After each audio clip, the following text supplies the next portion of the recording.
नमस्कार नैनीताल, नमस्कार उत्तराखंड।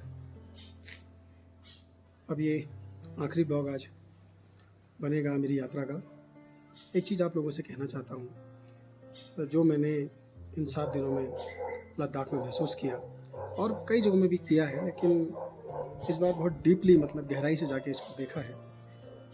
तो हम जो उत्तराखंड वासी हैं वो अपनी संस्कृति को कहीं ना कहीं भूलते जा रहे हैं, अपनी बोली भाषा से हम बिछड़ते जा रहे हैं।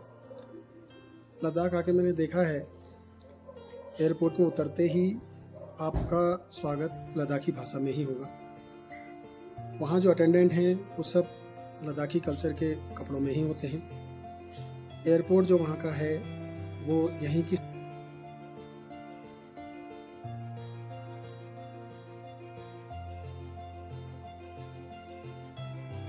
संस्कृति और यहीं की जो कला है उस हिसाब से बना हुआ है।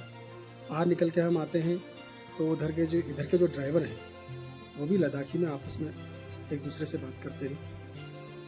और जब हम होटल में आए तो मेरे पीछे आप देख रहे हैं मेरा होटल है, होटल का नाम है जीवनम। पूरा इसके बाहर से आप चारों तरफ देखिए, ये पूरी अपनी संस्कृति और अपनी कला इन्होंने इसमें बिखेरी हुई है। और ये सिर्फ एक जीवनम होटल में नहीं है, ये लेह के दूरस्थ जितने भी जगह में आप जाएंगे, हर जगह में आपको ये कला देखने को मिलेगी। इन्होंने अपने पुराने कल्चर को नहीं छोड़ा, अपनी संस्कृति को नहीं छोड़ा।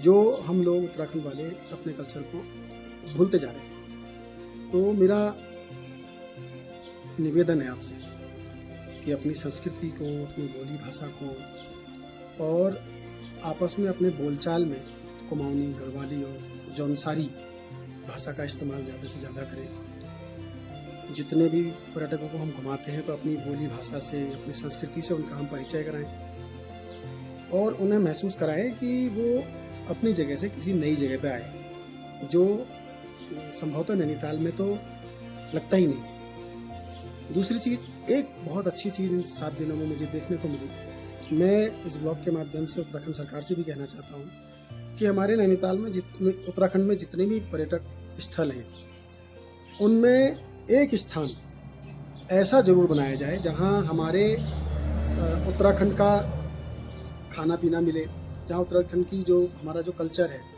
जो पुराने लोग खाना पीना बनाते थे, जो पुराने लोगों के बर्तन प्रयोग होते थे, चाहे तांबे के हों, लोहे के हों, कांसे के फौले हों, तो ऐसे एक एक डेस्टिनेशन हर पर्यटक स्थल पर अल्मोड़ा, रानीखेत, कौसानी, चौकोड़ी, मुंशारी, मुक्तेश्वर, बिनसर, ये सब जगह में बन सकता है। क्योंकि हम जब मैंने कल यहाँ ट्रिप किया तो हम स्टोक विलेज में हमको यहाँ का जो कल्चर है वही दिया गया। खाने में वो चीज़ परोसी गई, हमारी सुविधा के अनुसार नहीं दिया गया। जो यहाँ के कल्चर में है, जो यहाँ की संस्कृति में है, जो यहाँ के खाद्य पदार्थों में है, जो आम जनजीवन यहाँ अपनाता है जिन चीज़ों को, उन्हीं को हमको खिलाया गया। शिव ये कैसे बनाना? नहीं, वो धनिया और इसे सूप बोलते हैं, सूप शिव। इसको कहते हैं फटिंग्स कंपो। फटिंग्स कंपो। ये हमारे वहाँ खुमानी के संग मीठा चीनी होता है इसमें? नहीं, अपने नेचुरल है सर। अच्छा, नेचुरल है, तो खुमानी का ही जूस है, उससे बना। Thank you. ये हमारा किचन, ट्रेडिशनल किचन, बिल्कुल बढ़िया, बहुत अच्छे से यहाँ खाने को मिला। बहुत अच्छा एटमॉस्फेयर यहाँ का, सर्विस बहुत अच्छी, स्टाफ बहुत अच्छा। तो हमारा लंच भी अब कंप्लीट हुआ। लद्दाखी चाय, बटर टी मिल रहा है, मक्खन की चाय। ये ट्रेडिशनल चाय है यहाँ की। तो इससे क्या होता है कि हमारे जो खाद्य पदार्थ हैं उनको भी बढ़ावा मिलता है। बहुत से लोग ऐसे होते हैं जो उनको पसंद करते हैं। यहाँ लद्दाखी खाने में जितना कल मैंने खाया, जो चीज़ भी मैंने खाई, मेरे व्लॉग में आप देखिएगा, जो चीज़ भी मैंने खाई मुझे बहुत पसंद आई, हर चीज़ अच्छी लगी। और यहाँ तक कि जो स्थानीय जो बियर बनती है चावलों से, गेहूँ से या फलों से, उसका भी सेवन यहाँ कराया जाता है। तो हमारे भी तो दूर दराज के पहाड़ी इलाके हैं, जैसे धारचूला है, मुनस्यारी है, और किनारे किनारे के जो बॉर्डर लाइन पर हमारे बसे हुए हैं शहर गांव, तो उनमें भी ये चीज़ें बनती हैं, तो ये हमारे कल्चर में शामिल है पहले से ही। तो मैं आप लोगों से कहना चाहता हूँ कि अपनी संस्कृति को मत छोड़िए, अपनी बोली भाषा को मत छोड़िए। मैं हिंदी में ब्लॉग इसलिए बना रहा हूँ, मैंने पहले ही आपसे ये बात कही है कि मैं आगे से जितने भी ब्लॉग हैं वो हिंदी में बनाऊँगा। इसलिए बनाऊँगा क्योंकि मुझे सारे ब्लॉग अपने देख के, उनके व्यूज़ देख के, उसमें कमेंट्स देख के, उसका शेयर देख के ऐसा लगा कि आप लोगों को या तो मेरी बोली भाषा समझ में नहीं आ रही है, या मेरे बोलने का तरीका ठीक नहीं है, या मैं पहाड़ी बहुत कम जानता हूँ।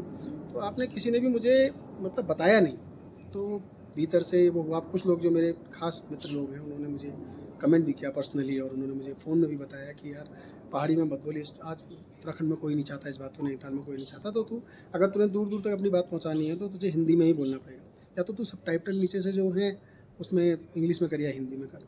अब हालांकि मैंने आपको पहले ही बताया मैं इस फील्ड में नया हूँ, तो मैं अभी ये चीज़ें नहीं कर सकता हूँ। धीरे धीरे जब मुझे ये चीज़ें आने लगेंगी तो मैं ये करने लगूँगा।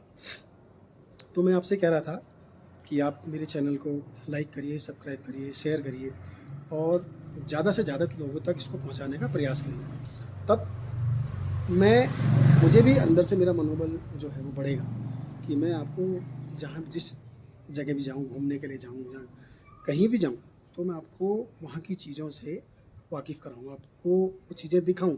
हो सकता है आप लोग में से बहुत लोगों ने वो चीज़ें नहीं देखी हों।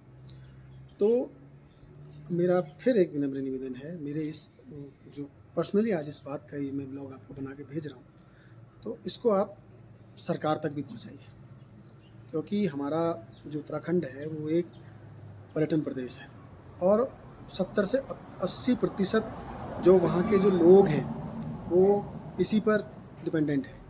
तो अगर हमारे प्रदेश में पर्यटन बढ़ेगा और हमारा कल्चर उनको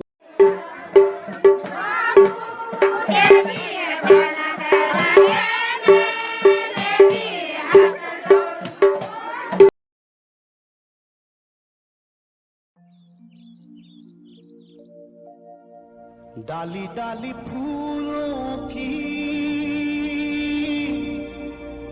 तुझको बुलाए रे मुसाफिर मेरे उत्तराखंड में। बादलों की ओढ़ के ओढ़नी वादियां गीत सुनाए मीठे मीठे मेरे उत्तराखंड में।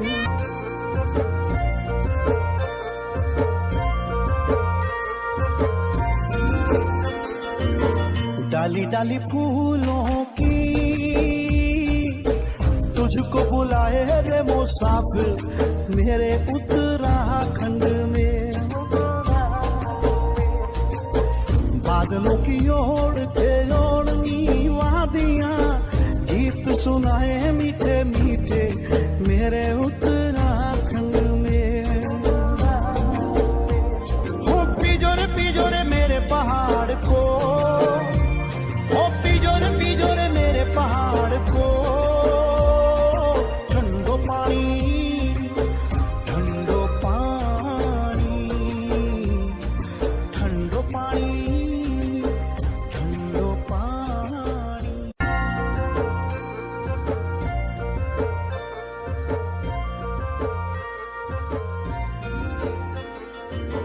डाली डाली फूलों की